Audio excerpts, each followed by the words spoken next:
Bonjour à tous, bienvenue à ce webinaire sur la directive CSRD. Nous avons le plaisir aujourd'hui d'avoir Pascal Durand avec nous. Pascal Durand, vous êtes un homme politique français, avocat au barreau de Paris. Vous avez cofondé avec Daniel Cohn-Bendit le parti Europe Écologie en 2008. Vous êtes eurodéputé depuis 2014, réélu en 2019, très engagé sur un certain nombre de sujets, notamment la protection, les enjeux de protection annuelle, mais également les responsabilités sociales et sociétales des entreprises. Vous êtes également membre titulaire au sein de la commission des affaires juridiques et c'est dans ce cadre que vous avez mené et initié les négociations pour le Parlement pour la directive CSRD. Donc je vais sans plus attendre vous laisser la parole pour que vous puissiez nous parler de cette directive, de son contexte, de ses enjeux. Et ensuite, on aura environ une petite demi-heure d'échange avec les entreprises présentes aujourd'hui. J'invite tous les participants à poser leurs questions dès à présent dans le chat et nous les poserons à Monsieur Durand suite à son intervention. Je vous laisse la parole. Merci beaucoup d'être parmi nous aujourd'hui. Merci beaucoup. C'est moi qui vous remercie pour cette invitation. Je présente mes excuses par avance. J'ai un problème comme beaucoup de gens en ce moment, j'ai un problème je ne sais pas si c'est la grippe ou autre chose, mais en tout cas, parfois ma voix déraille un peu. Mais voilà, je vais essayer que ce soit limité à la voix d'abord, et puis ensuite qu'elle tienne quand même le temps des explications et des échanges. Écoutez, la question que vous m'avez posée en amont, c'est-à-dire en gros, c'est quoi ce texte et vers où on veut aller, qu'est-ce qu'on veut en faire. Déjà, ce qu'on voulait, alors on parle de la responsabilité et des déclarations extra-financières. Je n'ai pas besoin d'entrer dans le détail sur la question financière, la question extra-financière. En revanche, on a une nécessité, notamment eu égard aux investissements maintenant,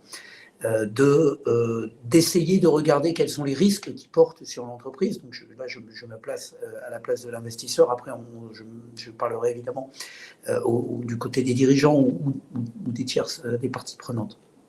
L'investisseur, il a besoin de savoir exactement de la même manière qu'il regarde, qu'il fait une analyse du bilan financier d'une entreprise, d'un certain nombre de risques, d'enjeux, il est obligé désormais de le faire pour des questions extra-financières, à la fois pour les risques que ça peut représenter pour l'entreprise, par exemple l'exposition à l'énergie, l'exposition aux risques climatiques, l'exposition, on peut entrer dans le détail évidemment, en certains risques environnementaux, mais également sur la réputation, sur la marque, sur la capacité que peut avoir son investissement à être réduit à néant parce que pour tel sujet environnemental, pour tel sujet social ou de droit humain, alors la marque de l'entreprise va être dégradée. On l'a vu, évidemment, sur des sujets comme le travail forcé, comme un certain nombre de dénonciations d'entreprises, de conditions de travail et d'importation de produits, qui fait que l'investissement en lui-même peut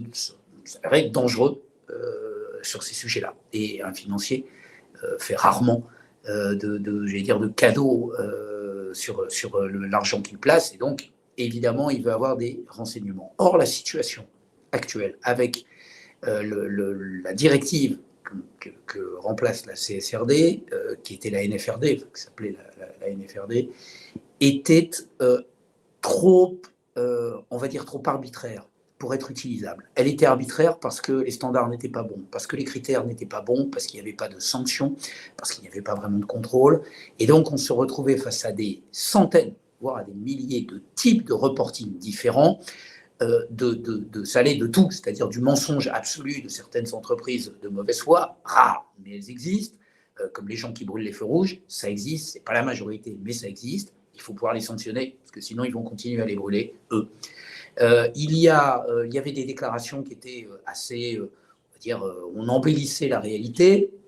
Il y avait des déclarations où on ne déclarait que ce que l'on voulait.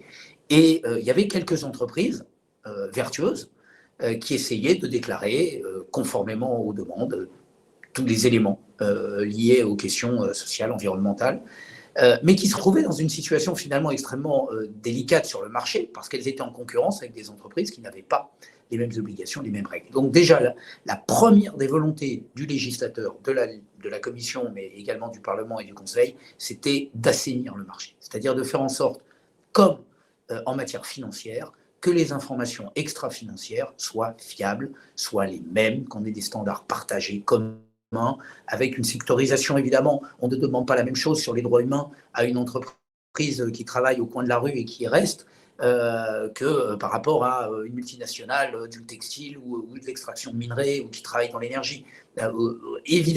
Évidemment, les enjeux sont différents et notre rôle est d'essayer de comprendre et après, dans la standardisation, d'arriver à faire en sorte qu'on ait la reprise d'un certain nombre de différences, de manière à ne pas imposer aux entreprises des surcharges administratives, des surcharges de gestion, des surcharges juridiques, économiques, qui ne sont absolument pas utiles, nécessaires, là où en revanche on a besoin, dans certains secteurs précis, d'informations beaucoup plus pointues. Voilà, c'est ça qu'on voulait faire, c'est-à-dire, avoir une concurrence qui ne soit plus faussée à l'intérieur du marché intérieur, 2, avoir des normes qui soient partagées et qui soient contrôlables, auditables, contrôlables, et 3, qu'il y ait un lien aussi entre le financier et l'extra-financier. Je n'ai pas besoin de vous expliquer, tout le monde le sait, qu'en matière de risque, il y a ensuite une concrétisation à travers les provisions, à travers le bilan, à travers l'analyse de risque est une chose, sa prise en compte dans l'activité de l'entreprise et dans la présentation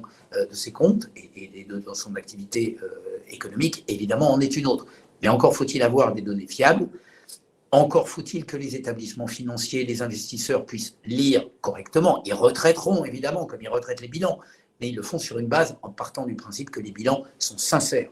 Et ben là, il faut on veut la même chose sur la CSRD. On veut également que le scope, les entreprises concernées soient plus larges que celles que l'on avait sur la NFRD. On était en gros à 10 000 entreprises en Europe, on va passer aux environs de 50 000.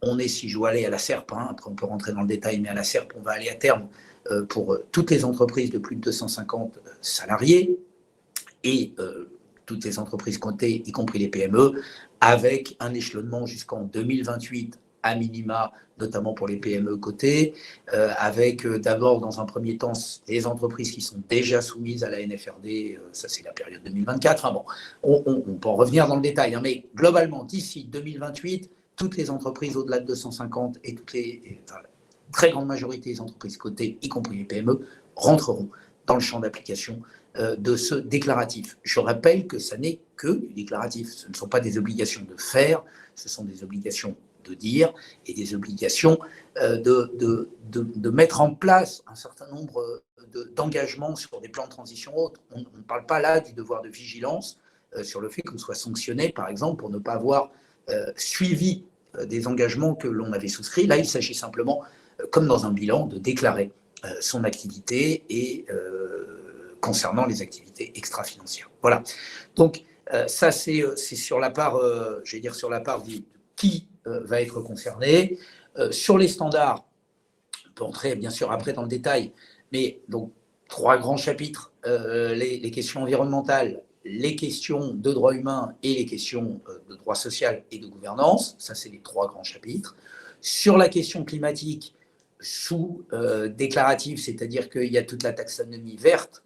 Cette taxonomie, c'est un mot un peu barbare, mais ça recouvre tout simplement les critères en matière de climat, en matière de biodiversité, en matière d'énergie. Enfin bon, il y a quelques secteurs, l'économie circulaire, enfin bon, quelques secteurs liés à l'environnement.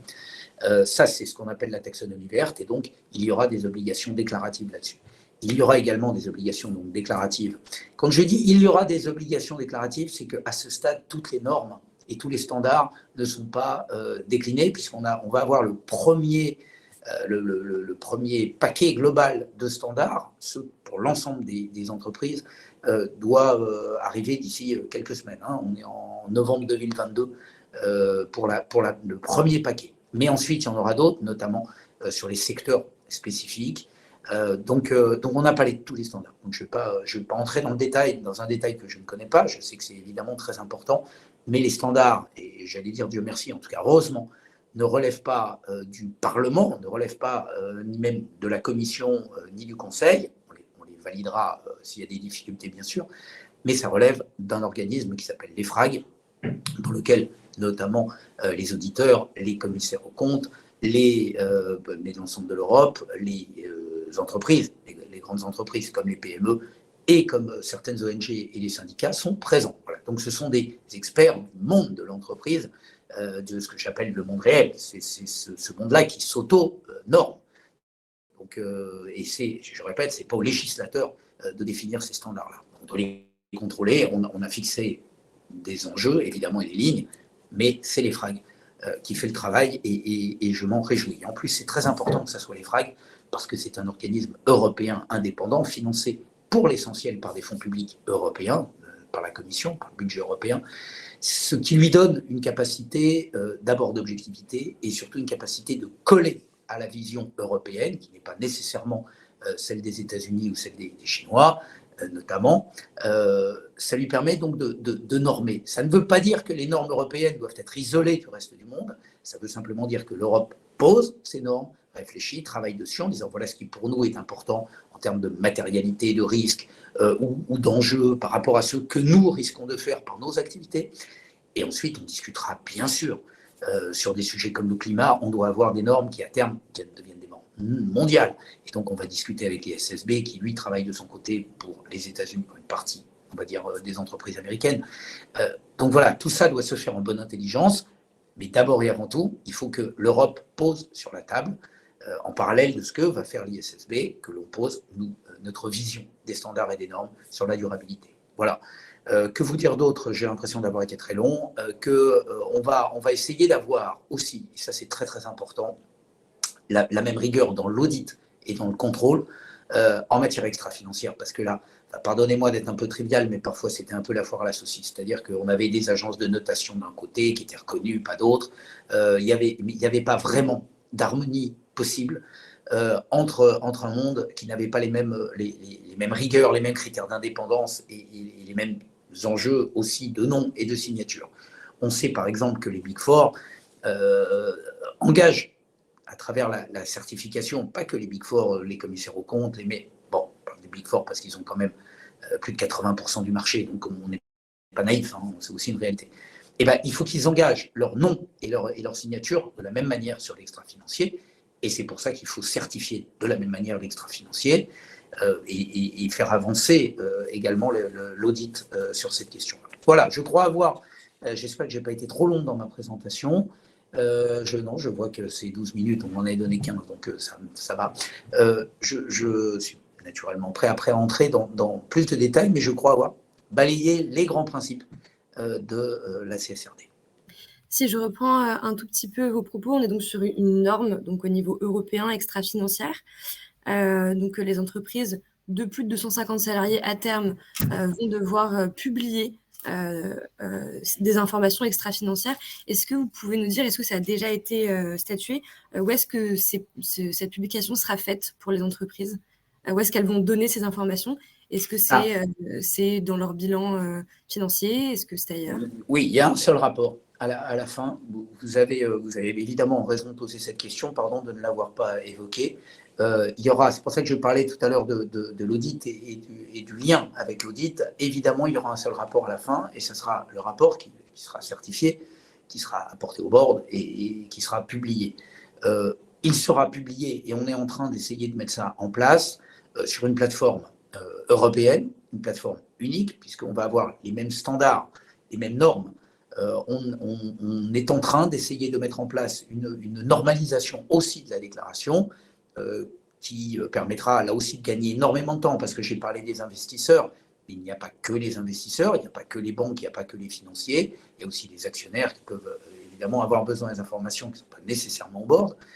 Vous avez aussi des ONG, vous avez des syndicats, donc des parties prenantes d'une manière générale qui peuvent être très intéressées sur un grand nombre de questions qui seront évoquées. Donc il y aura un rapport spécifique sur l'extra-financier, ça c'est clair, mais ce rapport spécifique, il sera lié, en lien avec le rapport in fine unique qui sera celui audité alors en France par les commissaires aux comptes, quand il y en a deux, par les deux commissaires aux comptes, etc., et qui sera publié ensuite, je l'espère, sur une plateforme commune européenne. Merci beaucoup. On a une question sur la taille des entreprises qui sont soumises à cette réglementation. Est-ce qu'on parle de plus de 250 personnes au sens européen du terme ou plus de 250 personnes par entité légale? Non, alors on parle de 250 personnes en termes européens du terme. De toute façon, toutes les définitions, enfin, tout ce qui est lié à un texte européen est basé sur la législation européenne et pas sur les législations nationales. Donc il n'y aura pas là de critères différents selon les pays. Ça sera les normes européennes qui seront mises en œuvre. J'ai parlé des 250 salariés, il y a également les 40 millions de chiffre d'affaires. Enfin bon, il y a trois critères. Hein. Il y a le critère bilanciel, il y a le critère, et c'est 2 sur 3. Les critères donc de chiffre d'affaires et les critères de salariés. Mais en règle générale, les deux critères sur ces 250 salariés et 40 millions de chiffre d'affaires, sauf erreur, hein, bon, en gros, c'est le critère habituel. Mais là encore, hein, il y aura plus de 250 salariés au sens européen du terme et avoir un chiffre d'affaires de plus de 40 millions d'euros ou un bilan de plus de 20 millions d'euros, je crois. C'est ça, voilà, c'est le bilan. Il faut réunir 2 de ces 3 critères du coup pour être soumis à cette... Deux sur les 3. 2 sur les 3. On n'a pas besoin d'avoir les 3 en cumulé, mais au moins 2 sur 3. Et en règle générale, hein, le critère des 250 salariés et des 40 millions, c'est le critère le plus souvent retenu. Voilà. Alors, merci. On a pardon, hein, juste là, je parle des entreprises non cotées. Hein. On a aussi donc les entreprises cotées où il faudra aussi regarder, mais je ne les ai pas dans le détail, mais les PME cotées qui vont rentrer aussi dans le scope de manière volontaire en 2026 et de manière normalement obligatoire, sauf révision, mais c'est peu probable, en 2028. D'accord, très clair. Oui, c'est encore une norme en construction, donc on n'a pas forcément... Absolument, et franchement, et c'est tant mieux, parce que ça va nous donner aussi le recul nécessaire, enfin le nous, à la fois aux législateurs, mais encore une fois aux praticiens et aux auditeurs, parce que c'est quand même eux qui vont être à la manœuvre, et ça va donner le temps d'avoir la possibilité, parce qu'il va falloir échanger, ils vont aussi faire des colloques, il va y avoir des livres qui vont être écrits, il va y avoir des standards qui vont être partagés parce que là, il se pose des questions, évidemment, hein, sur l'audit, y compris les Big Four, hein, qui commencent à se demander comment... Donc, il va y avoir un temps d'adaptation. Il faut d'ailleurs que pendant ce temps-là, les organismes de contrôle soient ouverts et qui comprennent bien qu'on ne va pas commencer par sanctionner, c'est pas du tout. De toute façon, je trouve que c'est une très très mauvaise approche. L'approche sanction est une mauvaise approche. Parfois, elle est nécessaire. Et bien évidemment, je parlais tout à l'heure des feux rouges, mais on n'a pas d'abord mis des feux rouges pour sanctionner les gens qui brûlaient les feux rouges. On a simplement mis des feux rouges et des feux verts pour que les gens qui respectent le code de la route, qui sont l'énorme majorité, et voilà, des règles. Et les gens s'arrêtent ou passent sans qu'il y ait la sanction derrière. Mais la sanction, malheureusement, doit aussi être prévue pour ceux qui ne veulent pas s'arrêter.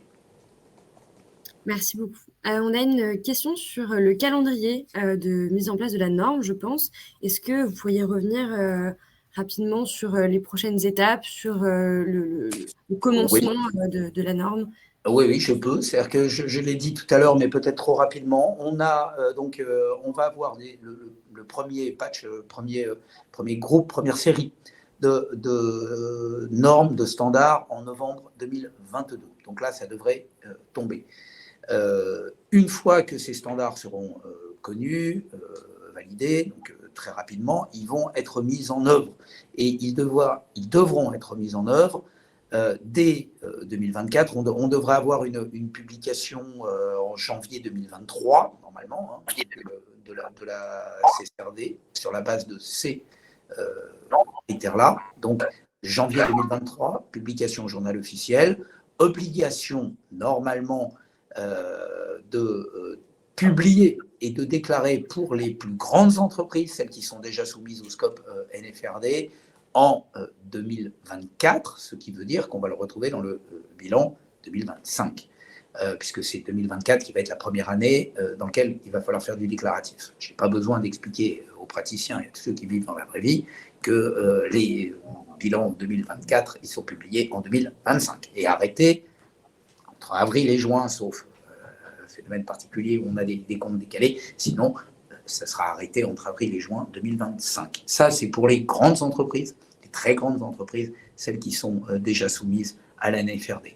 On rentrera, donc les grandes entreprises, au-delà de 250, etc., à partir de 2025. Donc, ça veut dire qu'elles seront obligées de publier pour 2026, sauf modification. Tout ce que je vous dis là est un agenda théorique.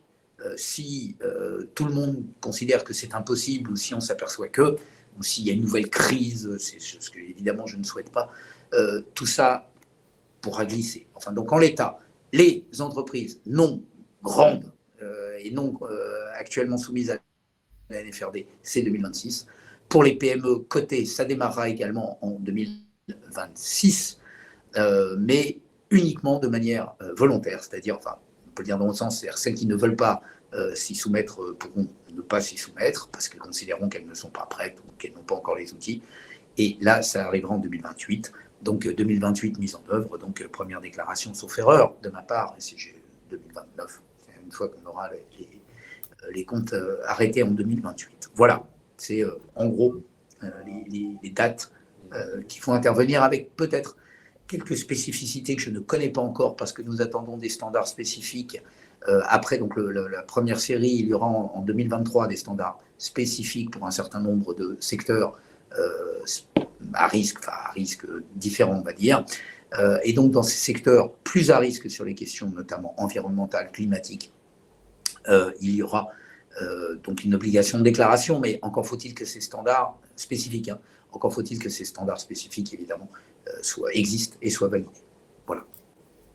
Merci beaucoup. Vous avez parlé à l'instant des outils, notamment pour les PME qui vont être soumises à cette réglementation. On a une question à ce propos.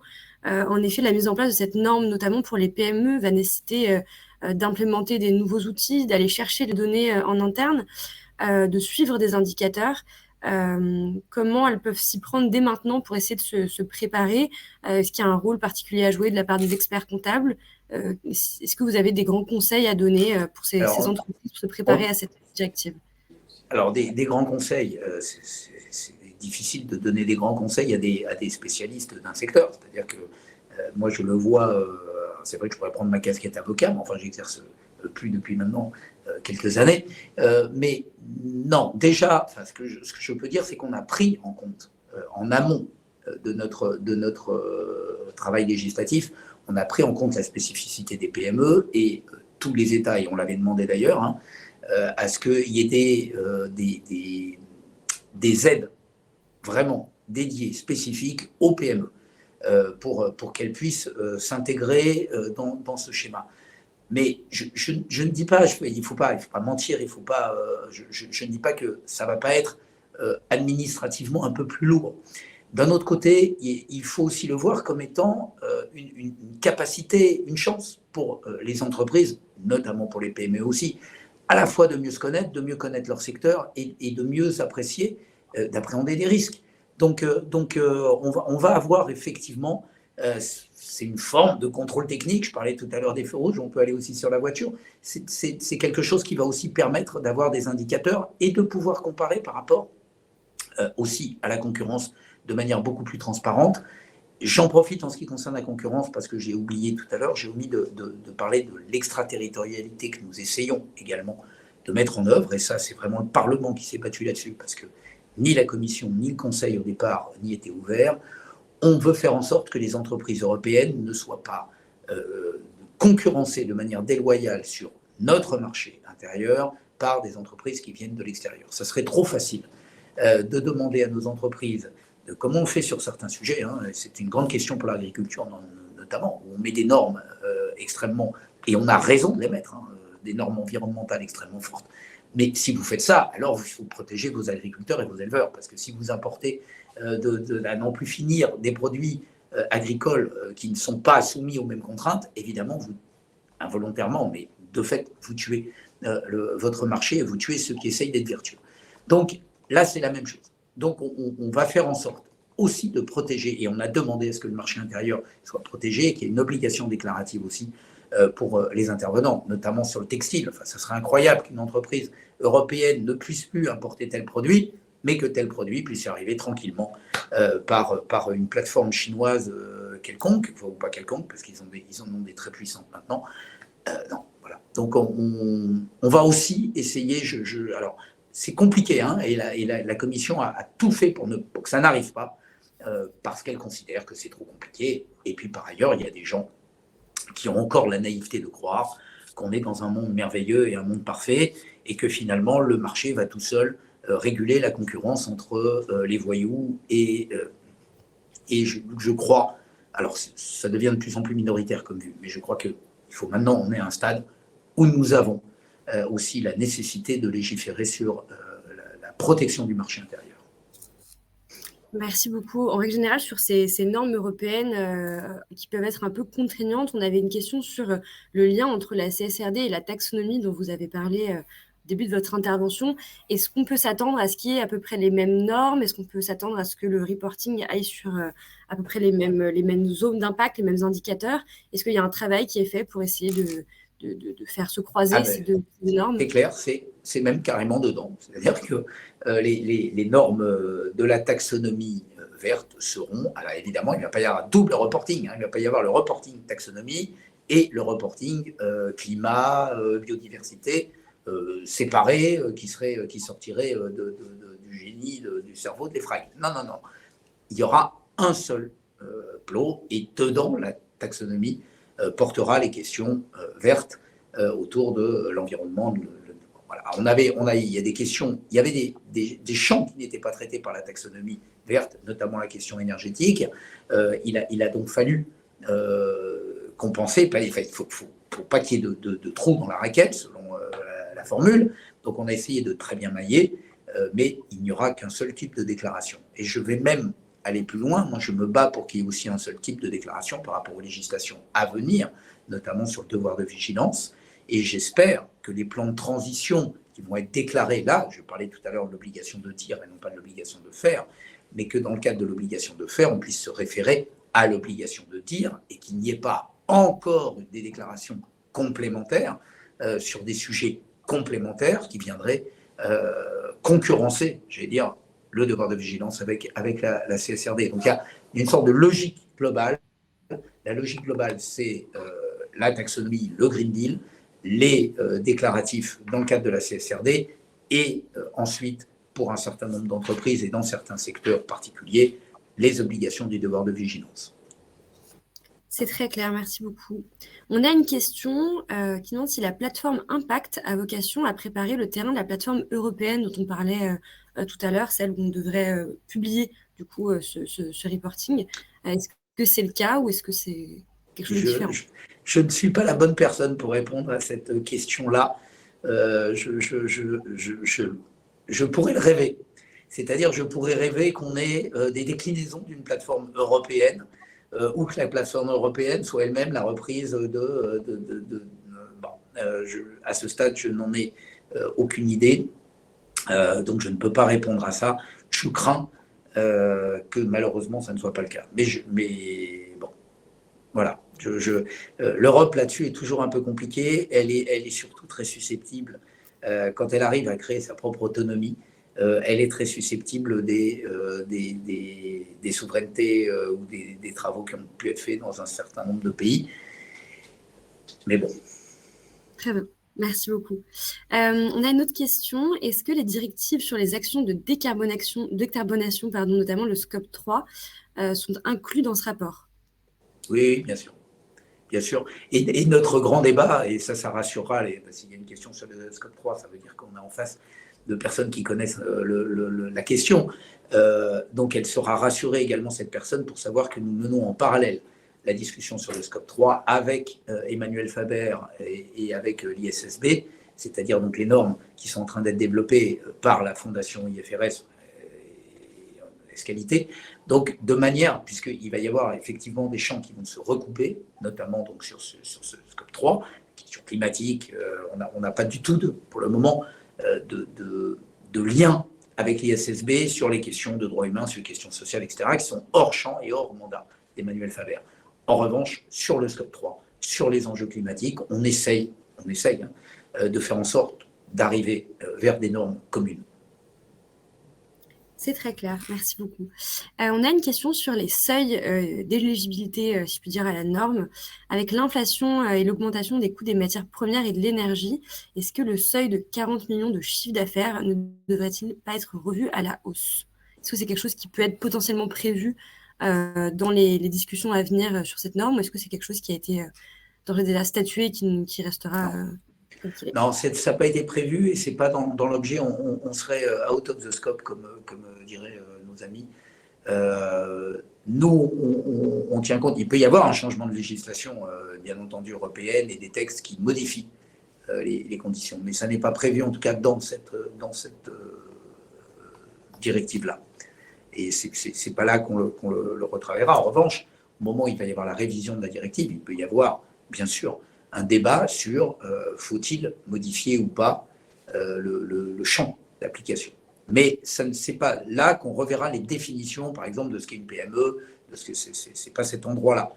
Mais ça peut être l'endroit où on dit il faut revoir. Mais de toute façon, il y a tellement de législation sur ces sujets-là, direct ou indirect, il y a des déforestation, il y a des minerais, il y a déjà des législations très spécifiques, le bois. Donc ces législations vont amener elles-mêmes aussi sûrement des changements en fonction des évolutions économiques, des évolutions évidemment du marché et du travail et de l'inflation. C'est très clair, merci beaucoup. Pour rester sur la thématique des seuils, on a une question sur est-ce qu'il existe un seuil en nombre d'employés pour les entreprises cotées spécifiquement? Non, alors justement pas. C'est-à-dire que c'est pour ça que je disais qu'au départ, la volonté de la commission, c'était on met toutes les entreprises cotées. Voilà, c'est simple. On a déjà les entreprises qui sont soumises à la NFRD et les entreprises cotées, elles rentraient dans le scope de la commission. Et c'est le Parlement et le Conseil voulaient la même chose. On va faire bref là aussi à la SERP, hein, mais la grande raison, c'est que les investisseurs et l'obligation de transparence pour les entreprises cotées est très différente de celle qui concerne des entreprises non cotées avec un actionnariat fermé. Il est évident, quand vous faites appel public à l'épargne, quand vous êtes lié à des financements de la part de fonds ou d'investisseurs spécifiques, ils ont besoin d'une transparence la plus large possible et donc ils veulent le plus d'infos possible. Pas besoin d'expliquer pourquoi. Donc la commission avait entendu cela et avait entendu la demande des investisseurs de dire on ouvre totalement pour tout ce qui est coté. Et c'est nous qui avons dit non. Pas les PME, c'est pas possible, y compris les cotés, elles vont pas pouvoir tout de suite répondre. Elles sont pas structurées pour ça. Alors certaines le sont bien sûr, mais globalement, on est dans des logiques de marché qui sont pas les mêmes pour une PME et pour une grande entreprise. Donc on a bloqué. C'est pour ça que je vous ai parlé de la démarche volontaire à partir de 2026 jusqu'en 2028. Donc ça laisse quand même 6 ans pour préparer. Mais il n'y aura pas de seuil. Après, une fois que les PME seront rentrées, elles seront toutes dedans dès lors qu'elles sont cotées. Très clair, merci beaucoup. Il y a quelqu'un qui nous pose une question sur les aides justement pour les PME dont vous avez parlé. Est-ce que c'est des aides dont on connaît d'ores et déjà la nature ou est-ce que c'est quelque chose qui va se structurer dans le temps? Non. Alors c'est les États qui vont prendre la main, très clairement. Et là, pour le coup, que ce soit notamment en France, en Allemagne, il y a déjà des signaux très forts qui ont été envoyés pour accompagner la mise en œuvre de la CSRD auprès des PME. Ça sera sûrement des aides financières d'État, ça sera peut-être des aides techniques, ça sera peut-être des aides aussi qui passeront par les organismes patronaux, CGPME, etc. Il y a des organismes dédiés, il y a des structures et des plateformes comme Impact ou autre. Enfin, il va sûrement y avoir des relais, en tout cas l'État français, et ça je sais, pour en avoir beaucoup parlé avec Olivier Grégoire à l'époque de la CSRD, et donc même avant ses nouvelles fonctions, je sais qu'elle était extrêmement attachée, et Bercy d'une manière générale, et Bruno Le Maire l'a rappelé, est extrêmement attachée au fait que les PME soient accompagnées, soit de manière financière, soit de manière technique. D'accord. Donc ce sera à la main des États, ce ne sera pas au niveau européen, ce seront aux États de choisir comment accompagner au mieux leurs entreprises nationales. L'Europe n'est pas structurée pour ça. L'Europe n'est pas représentée dans les États membres. Elle n'est pas auprès des PME. Il y a quelques organismes de PME européens qui représentent les PME. Mais on n'est pas, l'Union européenne n'est pas structurée pour ça. En revanche, les États, oui. Et je vous garantis que les questions autour des PME, notamment, encore une fois, en France et en Allemagne, mais j'imagine que c'est la même chose dans bien d'autres pays européens, elles sont extrêmement prégnantes. Elles sont là.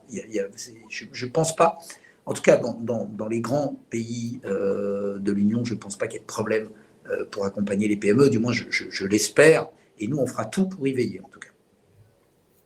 Merci beaucoup, c'est très clair. On a une question sur les obligations autour notamment des PME, les obligations réglementaires. Le bilan carbone, c'est aujourd'hui obligatoire pour les entreprises de plus de 500 salariés. Est-ce que ce bilan carbone, il pourrait devenir obligatoire pour toutes les PME qui sont incluses dans le cadre de la CSRD, afin qu'elles puissent reporter du coup leur impact extra-financier via ce bilan carbone? Est-ce que c'est quelque chose qui a été réfléchi, écarté ou possible? Alors, pour le moment, la question, ça va être les entreprises de plus de 250. Ça va être sur la part entre les 500 et les 250. Pour le moment, la réponse est non. Il n'y a pas d'obligation puisqu'elles ne sont pas dedans. Quand on va arriver, la réponse est oui. C'est-à-dire qu'à partir du moment où on aura les obligations. Alors, est-ce que ça sera le même type? Et c'est là où je veillerai à vérifier, en tout cas le législateur doit veiller à vérifier que ce soit les mêmes, les mêmes standards, les mêmes normes, qu'il n'y aura pas besoin de déclarer, mais oui, ce qui est déclaré pour les plus de 500 passera aux plus de 250 et pour les PME cotées à partir de 2025 pour les unes, 2026-28 pour les autres, logiquement. Je ne vois pas comment on pourrait y échapper. Très bien. Et par ailleurs, pardonnez-moi, hein, mais je le dis pour les PME cotées parce que je comprends que pour certaines PME, tout ça est compliqué. Mais il faut aussi, elles le savent, mais il faut le répéter, qu'en excluant des PME cotées du déclaratif, on risque de réorienter involontairement, mais de fait, vers les PME cotées, celles qui font les déclarations, on risque de réorienter les fonds. Et donc, on risque d'avoir des PME qui, parce qu'elles ne sont pas dans le champ des déclarations, n'auront plus accès au financement, tout simplement parce que des investisseurs ou des banques n'auront pas envie de prendre le risque d'aller sur des investissements gris ou marrons éventuellement, etc., et d'avoir des problèmes derrière dans leur propre déclaratif. Et donc, la transparence, elle est aussi bénéfique pour des PME qui pourront comme ça se voir financer là où elles risqueraient sinon de ne pas l'être. Il y a donc un risque aussi. Hein. C'est pas que il y a la charge administrative d'un côté, bien sûr, mais il y a aussi l'accès au financement de l'autre, qui est au moins aussi important, surtout en cette période. Et donc, voilà, il faut trouver cet équilibre et il ne fallait pas non plus, c'est pour ça parce que certains groupes au Parlement disaient on sort complètement les PME définitivement, etc. Moi, je fais partie des gens, et je n'étais pas tout seul évidemment, pour dire attention, il ne faut pas non plus, prenons le temps, d'accord, mais n'écartons pas non plus totalement les PME du champ possible des financements à venir. C'est très clair, merci beaucoup. On a une question très opérationnelle. Si mon entreprise possède un effectif de moins de 250 salariés au niveau européen, mais appartient à un groupe qui dépasse les 250 au niveau monde, sommes-nous concernés?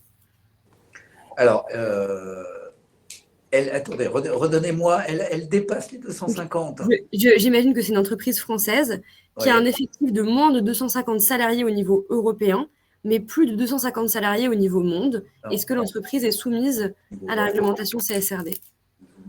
Non, a priori, là, encore une fois, je ne serai pas en charge du contrôle, donc je voudrais pas, je laisse les futurs commissaires aux comptes et experts comptables et avocats vérifier ce que je dirais là, mais a priori, non, ça n'est pas vu au niveau monde.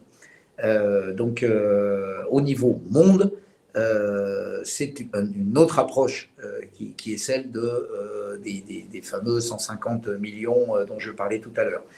Mais non, s'il est à moins de 250, il est à moins de 250 dans l'Union européenne.